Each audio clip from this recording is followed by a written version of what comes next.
Hey there, I'm Michelle, and welcome to the Leadership Growth Lab, the podcast where we ditch the leadership fluff and get into what actually works. If you're a new or emerging leader trying to figure out how to lead people without losing your mind or your integrity, you're in the right place. I've spent over 30 years leading teams, making mistakes, and learning the hard way so you don't have to. This isn't about motivational posters and feel-good quotes. This is real talk, real stories, and real strategies to help you become the leader you're meant to be. Let's get into it. Well, good morning. It's an early one today. It's still a little dark out here. So we're also at that time of year now that unfortunately I don't get up at sunrise. I'm up before sunrise, which means sometimes I'm leaving to work in the dark, which I hate. Any case, today I want to talk to you about an important lesson. Wouldn't say that I learned, but I was reminded of. It's been a few years since I've been really in a role where I am coaching and, training and developing a team. So sometimes those lessons, you know them, but they don't come to the forefront. You kind of get swept up. So what I was reminded of this week was that just because there is something that appears to be a problem, that appears to be maybe a downfall or a mishap on a certain person's performance, that maybe you need to dig a little deeper.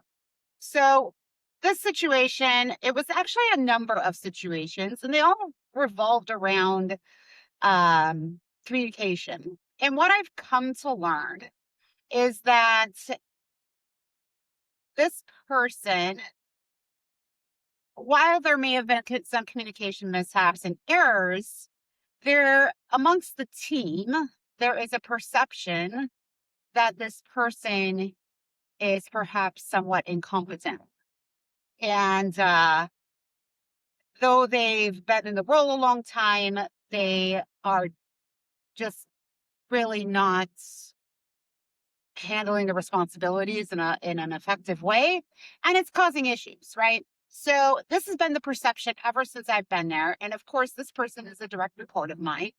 And just this week, though, there was a few situations that occurred with their specific duties where communication played a role.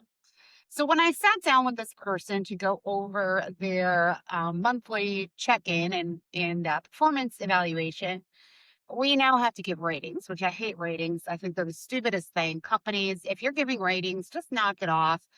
It it's so dumb, and it can make top rating nearly impossible to achieve. So why even have it? Anyway, that's a whole nother rating I could go on. But in this case, I had to give a rating. And because of the situations that had occurred in the couple of weeks prior leading up to this meeting, I had to give them a lower rating. Now, my fault and my miss was, though I addressed these things in the moment, I did bring them up and say, hey, this was an error. This is that I brought it to their attention, right? But I didn't sit down with them and get the whole story. I didn't investigate further as to how this happened or how this came to be. I just took the error and then provided the feedback that it was wrong without kind of digging into what actually occurred. And what I found in this recent meeting was that, first of all, my perception was negatively shaped by everybody else's perception. When everybody on the team is telling you and highlighting things about a certain person, though you're trying to stay neutral and make your own decisions, you see it, right? Those are the things you see first. Couple that with the fact that obviously this person is aware of this perception and is feeling a bit under attack. So they're not maybe being the most forthcoming. They don't know if they can trust you. And because of that, they've held back some information.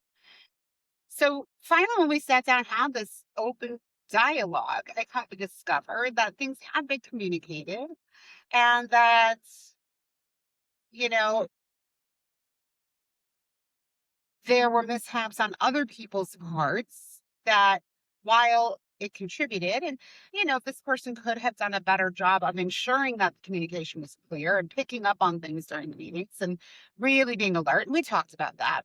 Um, but it's not like it wasn't communicated. We did talk about some ways to prevent this from happening in the future. So what this did is, by me acknowledging the fact that there was a more well-rounded reason why these issues occurred and that it wasn't just this person, we were able then to focus on what was within this person's control, that in the future we could adapt and change to avoid a similar circumstance in the future, as similar as communication in the future. This was a positive move, right? This was a move in the right direction. Whereas when I was just coming and saying you were doing this wrong and this is why I gave this rating, the person's defenses went off so fast and high disagreement and not receptive at all. So I needed to, again, take a step back and reevaluate the whole situation and what was going on. So don't rush to judgment, even when everyone else in the organization is pointing fingers at this person. Maybe there's a bigger story going on that you're unaware of. Get this person's perspective. Now, sometimes when you dig into it, that person's perspective is just going to be bullshit and excuses. And you got to be aware of that too. Be on the lookout for that. But have that open dialogue, gain their trust.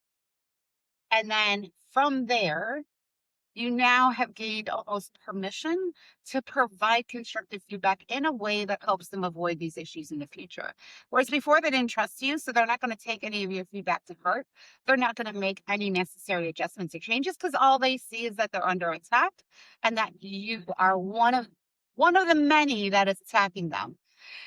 If you align with them and work with them and become an ally of theirs, and you fight some battles on their behalf, you stick up for them,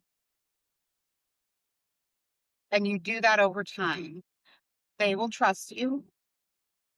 They will come to respect you in a way that you can't just force that. Like, that kind of respect is a deep respect that is earned over time. And once you have that from them, you are in sync. You are on a team. You are working together. Now you can start building. But until you have that, you're just going to constantly be hitting your head up against the wall. So, where have you jumped to a conclusion when you were about to coach or give a redirect to a direct report? And how did you catch yourself? What made you go like, oh, I may have missed something?